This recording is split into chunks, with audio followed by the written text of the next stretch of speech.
You see, my friend, there comes a moment, quiet, unannounced, like a thief in the night who turns out to be an old acquaintance, when the whole elaborate stage set of your life begins to wobble.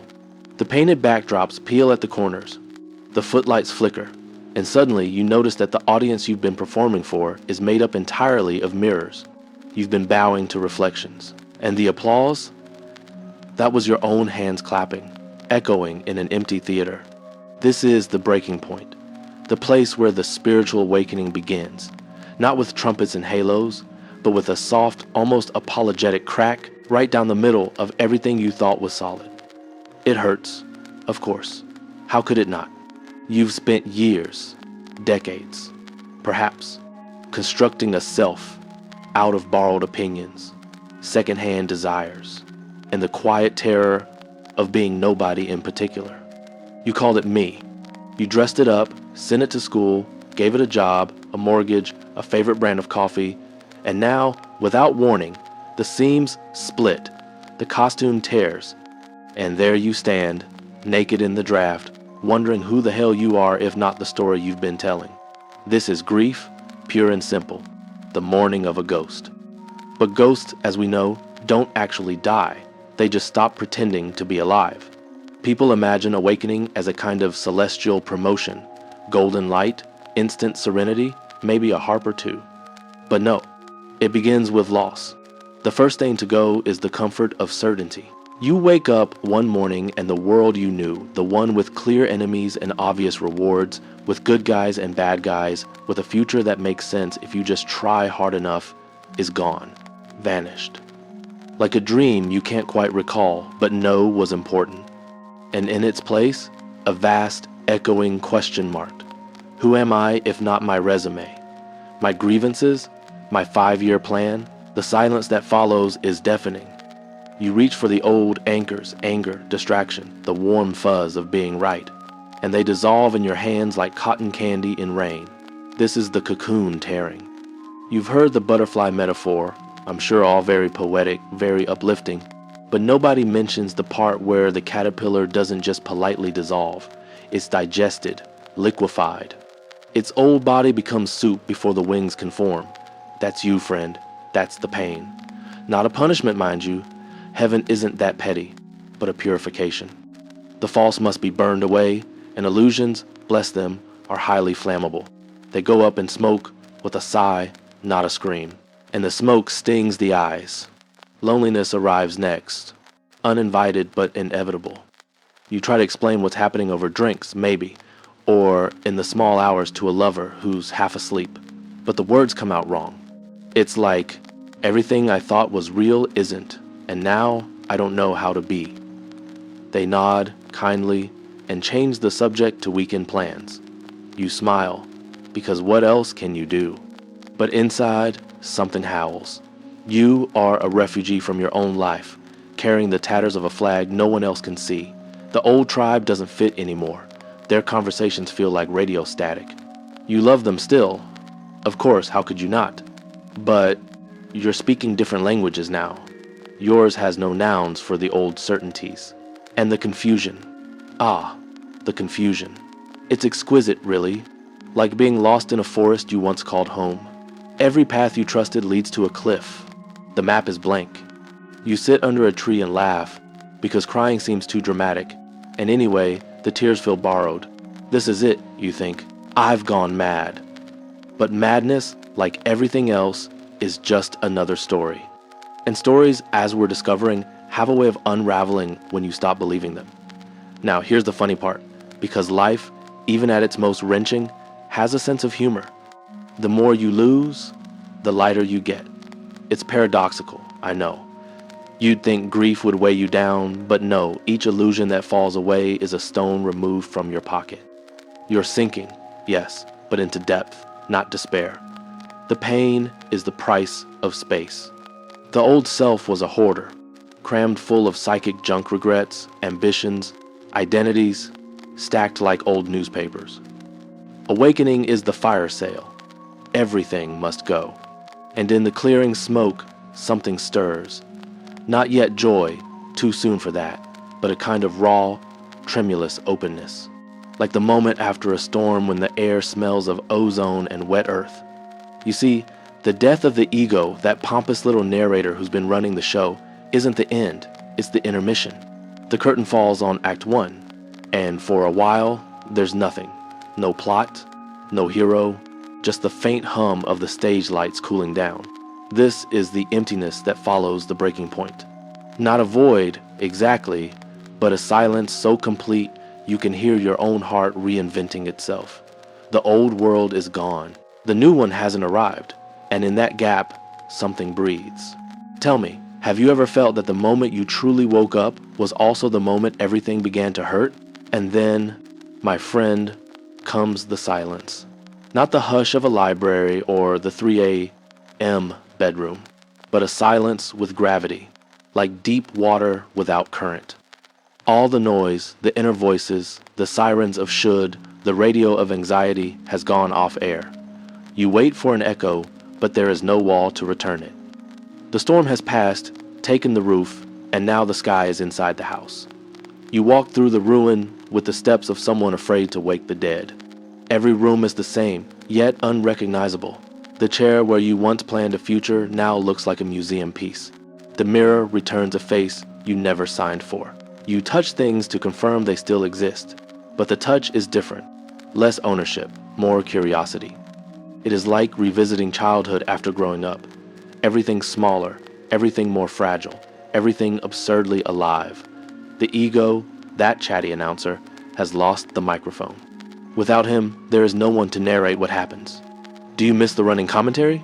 Of course, it was company. But notice, without narrator, the world arrives direct.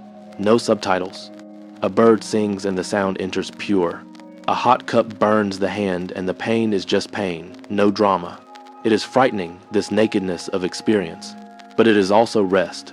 The brain, poor thing, tries to reboot the program. I am the person who, but the sentence dies midair. There is no resume left to prop up the pronoun. You sit. Not meditating, meditation still feels like a technique, and technique needs a technician. You simply sit, because standing requires a reason, and reasons have evaporated. The body breathes on its own. You watch, almost a tourist. The breath rises and falls like tide that asks no permission. In that ebb and flow, something loosens. Not peace yet too soon for labels, but a ceasefire between you and existence. The emptiness is not absence, it is room. Picture a house crammed with inherited furniture. You trip, curse, rearrange, then a fire takes everything. First, despair. Then you notice you can dance in the middle of the floor. The silence after the storm is that bare floor. You turn slowly, arms wide, and the echo is your own turning. No one to applaud, but no one to judge the clumsy step. Sometimes, a soft panic rises. What if nothing ever makes sense again? You laugh because sense was what filled the room with clutter. Now, without furniture, sense would have to be very large to fit. And perhaps it is. Perhaps sense is outside, in the trees, in the sky, in the dog barking at the moon without asking for meaning. You begin to suspect that living never needed explanation, only presence. The loneliness continues, but changes key. Before, it was abandonment. Now, it is chosen solitude. You no longer need an audience to exist. It is liberating and a little sad, like growing up and discovering your parents never really understood. You love them still, but you no longer fit in the lap. The world keeps spinning, full of people chasing ghosts. You watch from the window, wave, and go back inside. Inside is now vast. Time loses its hurry. Minutes stretch like elastic. You wash a dish and each plate becomes a small ritual. Water, foam, shine. Nothing is any longer a means to an end. Everything is the end in itself. The ego loved goals. Silence loves clean plates. You dry your hands and realize there is no next urgent task. The future, that dictator, has been fired. Only the present remains, round and sufficient, and a strange tenderness appears for everything that broke. You pick up a shard of the old self, an ambition, a resentment, and turn it in your palm. It was pretty, in the way of knickknacks.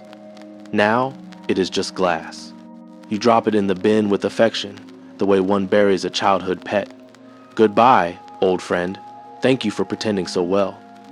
The silence promises nothing. It is not a bridge to the next stage. It is the stage.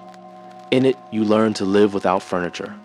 You learn the floor holds, that light enters the windows without permission, that the heart beats without a resume, and slowly, almost without noticing, you begin to like the sound of your own footsteps.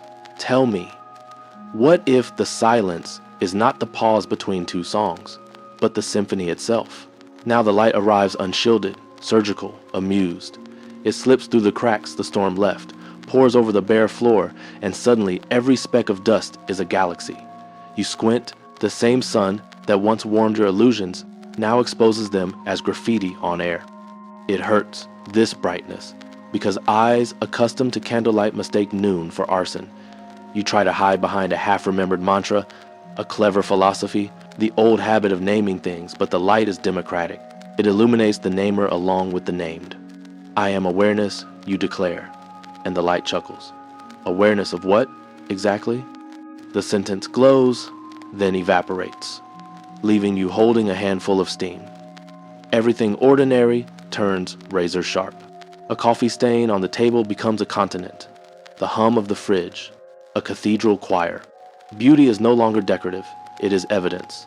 And evidence, my friend, is uncomfortable when you've spent years on the defense bench. The heart, unused to such clarity, flinches like a nocturnal creature dragged into daylight. Yet the pain is precise, almost courteous. It does not bruise, it burns off scar tissue. Regrets that once festered now cauterize and fall away like autumn leaves, deciding winter is overdue. You watch them go with something between grief and gratitude. Grief for the story they told. Gratitude that the story is over. Love, too, is caught in the beam. The romantic kind, the tribal kind, the anxious kind, all revealed as stage lighting. What remains is terrifying. A naked capacity to care without contract. You see a stranger on the bus and feel the same tenderness you once reserved for your people. The ego lurking in the corner whispers, "This is dangerous," and for once it is right. Danger is the price of boundarylessness. But notice, the light does not blind. It corrects vision. Colors you never knew existed bloom in the cracks of the sidewalk. Laughter returns, not as escape, but as recognition life, winking at its own joke.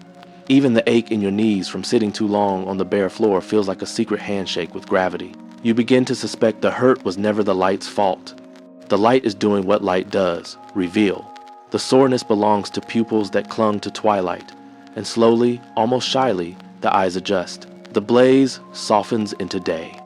You step outside, no roof, no script, and the sky fits you like an old coat you forgot you owned. Tell me, when the light finally stopped hurting, what did you see that you can never unsee?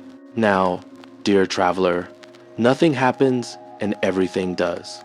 The storm is a postcard. The silence has grown into the walls. The light stays on like a lamp left for no one. You walk and the floor hums along, a low, friendly note.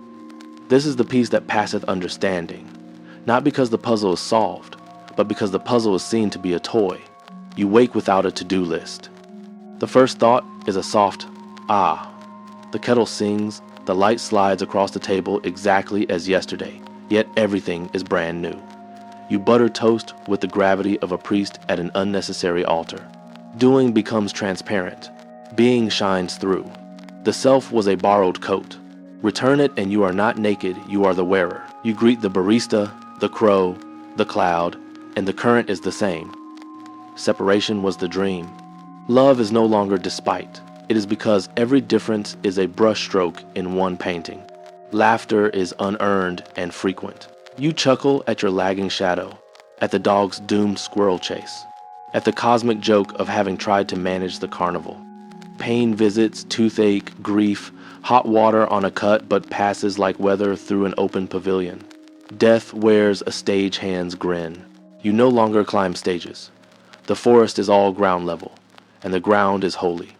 You sweep and the broom whispers koans. You answer the phone and the universe reminds itself it has your number. Time retires. Now is spacious enough for memory and possibility without crowding.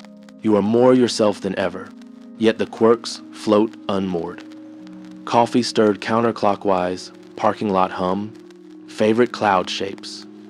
You are the sky, they are weather, love overflows. A cracked teacup, a stranger's crooked smile, your own reflection beaming because there they are. The search ends. You pick up what was already in your hand. The path is pavement, breath, kindness. The secret is lowercase, hiding between the unpaid bill and the wilting basil. Be here, all of you, with all of it. That is enough. Tell me, when you finally laid down the search, what did you pick up that was already in your hand?